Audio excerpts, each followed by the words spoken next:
Hello guys, ഇന്ന് നമ്മൾ സംസാരിക്കാൻ പോകുന്നത് Kia Seltos HTK plus വേരിയൻ്റാണ്.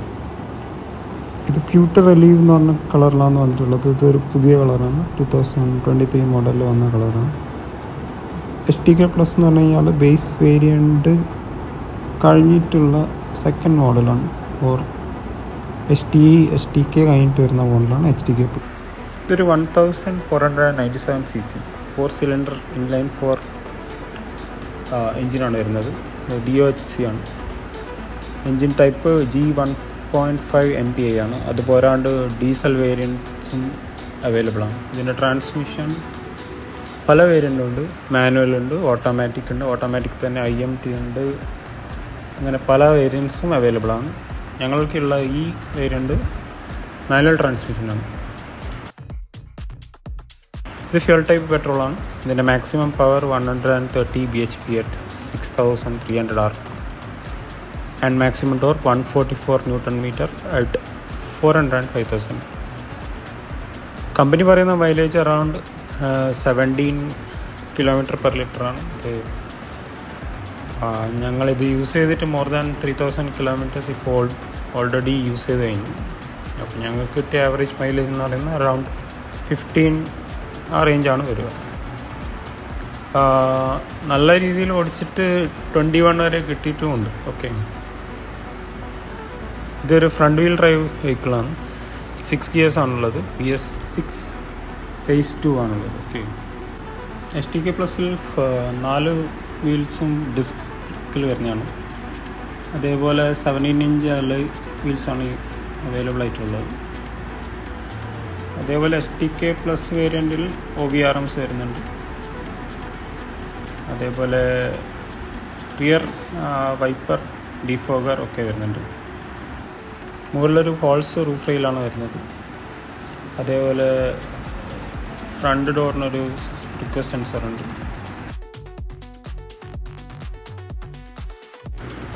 HTK plus വേരിയൻറ്റിൽ അതുപോലെ സൺറൂഫ് ഒന്നും വരുന്നില്ല. ഇതാണ് ടെയിൽ ലൈറ്റ് വരുന്നത്. കണക്റ്റഡ് ടെയിൽ ലൈറ്റാണ് ഹയർ വേരിയൻസിൽ വരുന്നത്. ഇത് ഫുൾ LED ആയിട്ടാണ് വരുന്നത്, പക്ഷേ ഇത് കണക്റ്റഡ് അല്ല. അതേപോലെ ഇതാണ് റിയർ ബമ്പറും. ലെഫ്റ്റ് സൈഡിലാണ് ഫ്യൂൽ ക്യാപ്പ് വരിക. നമ്മളൊരു എക്സ്ട്രാ ആക്സസറി ആയിട്ട് സൈഡ് സ്റ്റെപ്പ് വെച്ചിട്ടുണ്ട്.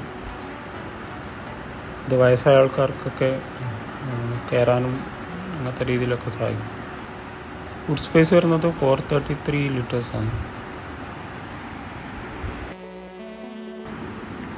അത്യാവശ്യം നല്ല ബൂട്ട് സ്പേസ് ആണ്. അതുപോലെ ഒരു ചെറിയ ലാമ്പും കൊടുത്തിട്ടുണ്ട്.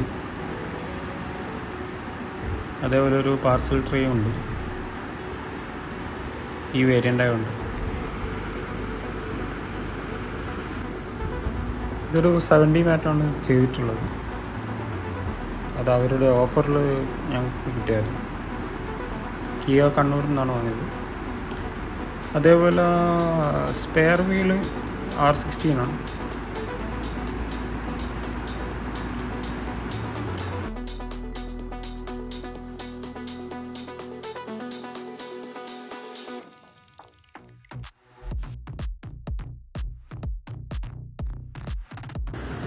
ഫ്രണ്ട് ഡ്രൈവർ സൈഡ് ഡോറിലൊരു റിക്വസ്റ്റ് സെൻസർ കൊടുത്തിട്ടുണ്ട്.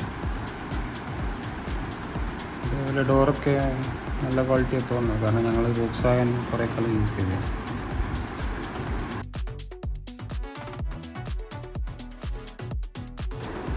സ്റ്റിയറിങ് ടിൽറ്റ് ഓപ്ഷൻ മാത്രമേ വരുന്നുള്ളൂ, ടെലിസ്കോപ്പിക് അല്ല HTK പ്ലസിന്. ഇത് ശ്രദ്ധിക്കേണ്ട ഒരു കാര്യം. സ്റ്റിയറിങ്ങിൽ വോളിയം കൺട്രോൾസ് വരുന്നുണ്ട്, ഫോണ്, അങ്ങനത്തെ ബേസിക് തിങ്സ്. ഓൾസോ ഇതിൽ ക്രൂസ് കൺട്രോൾ വരുന്നുണ്ട്. ഓക്കെ, HTK പ്ലസിന് ക്രൂസ് കൺട്രോൾ ഉണ്ട്. ADAS ഫീച്ചേഴ്സൊന്നും HTK പ്ലസിനില്ല.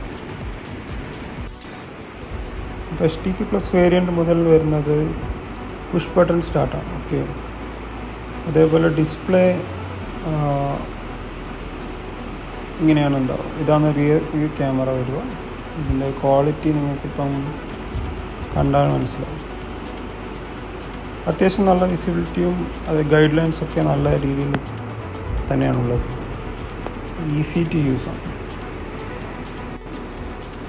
അതേപോലെ built in wireless Android Auto and Apple CarPlay by default ഉണ്ട്. ഇതാണ് കീസ്, നല്ല പ്രീമിയം ലുക്കിംഗ് കീസാണ്. Lock, unlock, hold to start, boot open, അതേപോലെ കീ റിമൂവ് ചെയ്യാനുള്ള ബട്ടണുണ്ട്. ഓക്കെ, ഇൻ കേസ് ബാറ്ററി തുറന്നു പോയാൽ കീ റിമൂവ് ചെയ്തിട്ട് വരും. അതുപോലെ ഇൻറ്റീരിയർ അത്യാവശ്യം നല്ല ഇൻറ്റീരിയറാണ്. അത്യാവശ്യം സ്പേസസ് ഉണ്ട് സാധനങ്ങൾ വെക്കാനൊക്കെ. അപ്പോൾ ടച്ച് സ്റ്റാർട്ട് ഞാൻ കാണിച്ചുതരാം. ഇതാണ് ഇനീഷ്യലായിട്ട് വരുന്ന ഡിസ്പ്ലേ. നിങ്ങൾക്ക് കസ്റ്റമൈസ് ചെയ്യാൻ പറ്റുന്നതാണ് കുറച്ച് രീതിയിൽ. അതായത് ഇപ്പോൾ സ്പീഡോമീറ്ററിന് കൺസോൾ കാണുന്ന കളറൊക്കെ കുറച്ച് മാറ്റാം. അതേപോലെ single climate control, automatic climate control setup ഇതിന് തന്നിട്ടുണ്ട്. ഇതിൻ്റെ മുകളിലുള്ള വേരിയൻറ്റിന് ഡുവലൊക്കെ അവൈലബിൾ ആണ്. ഈസി കണക്ഷൻ ഒക്കെ നല്ല രീതിയിൽ നടക്കുന്നതാണ്. ആൻഡ്രോയിഡ് ഓട്ടോ, ആപ്പിൾ കാർപ്ലേ, മാപ്പൊക്കെ നല്ല രീതിയിൽ കാണാം. അത്യാവശ്യം ഡ്രൈവിങ്ങിനൊക്കെ നല്ലതാണ്. അത്യാവശ്യം നല്ല സ്പീക്കേഴ്സുമാണ്. ഇപ്പോൾ പാട്ടിപ്പം ഞങ്ങൾ പ്ലേ ചെയ്ത് കഴിഞ്ഞാൽ കോപ്പിറൈറ്റ് വരും, അതുകൊണ്ട് പ്ലേ ചെയ്യട്ടെ. ഓക്കെ,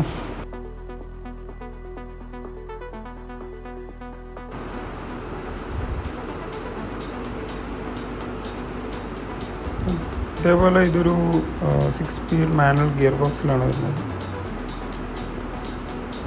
ഇതിൻ്റെ ബോണറ്റ് നല്ല ഹെവിയാണ്, ഇൻസുലേറ്റഡ് ആണ്. നോയ്സ് വളരെ കുറവാണ്, which is very good well travelling. വണ്ടിയുടെ സൗണ്ട് വളരെ കുറവ്, engine noise is very less. Second റോയിൽ അത്യാവശ്യം 3 അഡൾട്ട്സിനൊക്കെ നല്ല രീതിയിൽ ഇരിക്കാനുള്ള ഓപ്ഷൻ ഉണ്ട്. അതേപോലെ ഇതാണ് ഇതിൻ്റെ സെറ്റപ്പ്.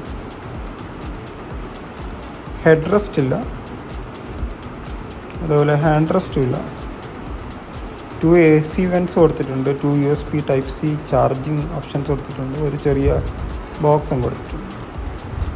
സീറ്റ്സൊക്കെ നല്ല കംഫർട്ടബിളാണ്. ഹെഡ് റെസ്റ്റ് ഇല്ലാന്ന് പറയും. മുകളിലൊരു റീഡിങ് ലൈറ്റും കൊടുത്തിട്ടുണ്ട്.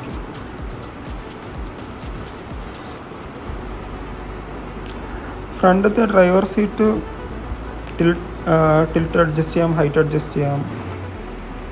ഇത് ബൂട്ട് ഓപ്പൺ ചെയ്യാനും, അതേപോലെ ഇത് ഫ്യൂൽ ക്യാപ്പ് ഓപ്പൺ ചെയ്യാനും. ഇത് താഴേത് ബുദ്ധിമുട്ടാണ്. എന്തായാലും ഇവിടെ ഒരു ചെറിയ സ്റ്റോറേജ് എടുത്തിട്ടുണ്ട് ഹാൻഡ് റെസ്റ്റിൻ്റെ ഇടയിൽ. അത്യാവശ്യം സാധനങ്ങളൊക്കെ വെക്കാം, നല്ലതാണ്. അതേപോലെ ഒരു leather type material, soft material. ഇവിടെ 2 കപ്പ് വെക്കാം. അതേപോലെ ഇവിടെ ചാർജിങ്. അത്യാവശ്യം നല്ല സ്റ്റോറേജുള്ള ഗ്ലൗ ബോക്സാണ്. ഓൾഡ് ഗ്ലൗ ബോക്സ് അല്ല, നോർമൽ ഗ്ലൗ ബോക്സാണ്.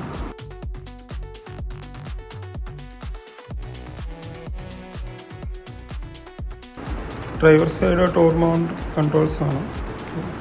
OVRM അഡ്ജസ്റ്റ് ചെയ്യാൻ പറ്റും. സ്റ്റാർട്ട് സ്റ്റോപ്പ് ബട്ടൺ അത്യാവശ്യം ആക്സസബിൾ ആണ്. 1 ടച്ച് സ്റ്റാർട്ടാണ്.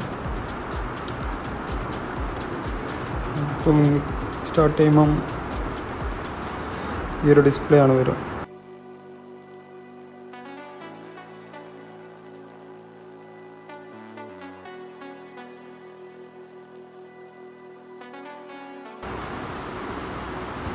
ചാർജിങ് ഓപ്ഷന് 12 volt ചാർജറുണ്ട്.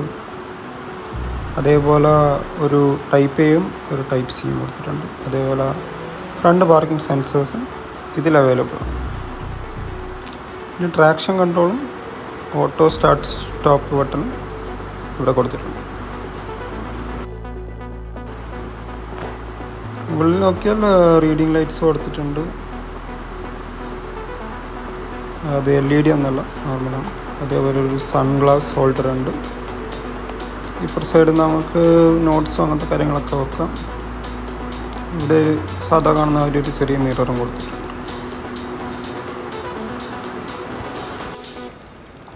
Single side automatic climate control option STK+ തരുന്നുണ്ട്.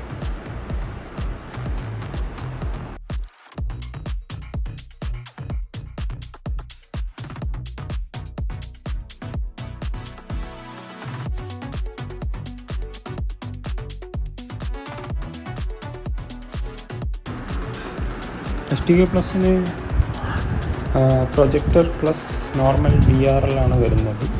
ഫുൾ LED സെറ്റപ്പ് നൈറ്റിൽ കാണാം. ഇത് DRL വിത്ത് പ്രൊജക്ടറാണ്.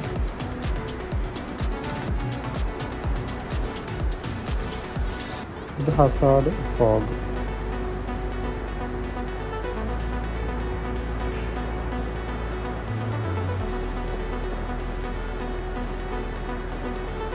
വൺ സൈഡ് ഇൻഡിക്കേറ്റർ വെക്കുമ്പോൾ ഇങ്ങനെയുണ്ട്. ടെയിൽ ലൈറ്റ് ഇത് നോർമൽ സെറ്റപ്പാണ് വരുന്നത്, കണക്റ്റഡ് അല്ല, കണക്റ്റഡ് പോലെ കാണുന്നത്. റിവേഴ്സ് വർക്കിംഗ് ലൈറ്റ് രണ്ട് സൈഡുണ്ട്. അപ്പോൾ ഇതാണ് STK Plusനെ കുറിച്ചുള്ള ഷോർട്ട് വീഡിയോ.